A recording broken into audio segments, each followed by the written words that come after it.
Labas visiems. Paskutinę vasaros dieną ir atlėkiau pasisveikinti ir pasakyti, kad grįžau po atostogų. Aš jau čia. Kai kurie jau gauti iš manęs skambučius, kai su kuriais jau vakar susitikau. Tai smagu atgal grįžti darbus, nors tikrai nelengva.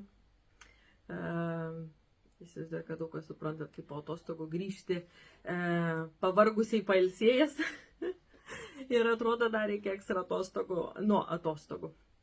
Bet buvo super nuostabus laiks iš tikrųjų ir džiaugiuosi, kad viskas buvo gerai. Viskas pagal planą, viskas buvo smagiai.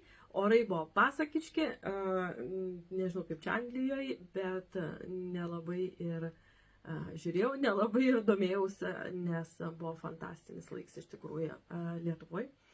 Tai atgal į darbus. Ne šiaip savo atėjau pasisveikinti iš tikrųjų ir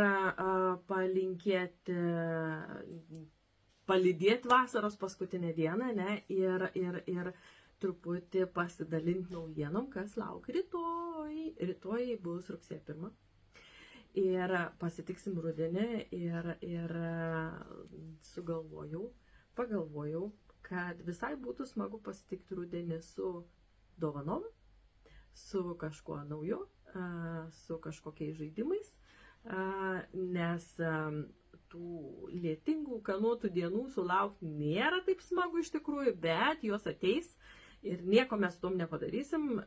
Svarbiausia yra mūsų požiūris į jas, taip kad pasitikim jas smagiai, kad ir kaip ten bebūtų, ne?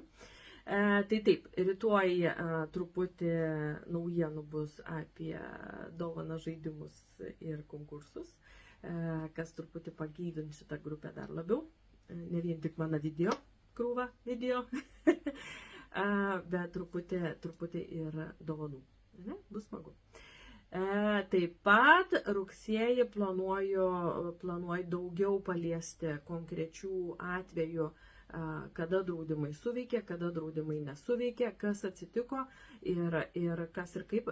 Tikrai nesidalinsiu asmeninę informaciją, tikrai nesidalinsiu jokiais vardais, kažkokiais asmeniniais duomenim, bet apie pačią situaciją tikrai bus galima pakalbėti ir užduosit, žinau, kad paskui bus krūva klausimų, tai lauksiu tų visų klausimų, tikrai pasitengsiu viską atsakyti.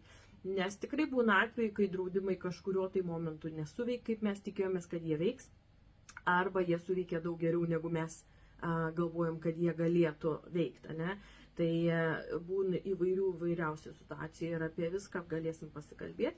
Tai va rugsėjį galvoju skirti daugiau laiką, daugiau video ir informacijos pasidalinimui apie tai, kada draudimai veikia, kada jie neveikia ir tikrai konkrečiais tokiais, sakykime, mano praeitais atvejais, mano turėtais pas mano klientus buvusiais reikaliukais. Tai va, tai pasidalinsim visų šituo kuom, bet rytoj laukia naujienų, krūva naujienų ir labai smagu su dovanom. Taip kad sakau iki ir palydėkit šiandien paskutinę vasaros dieną smagiai, su nuotaika ir pasitikim rudenį.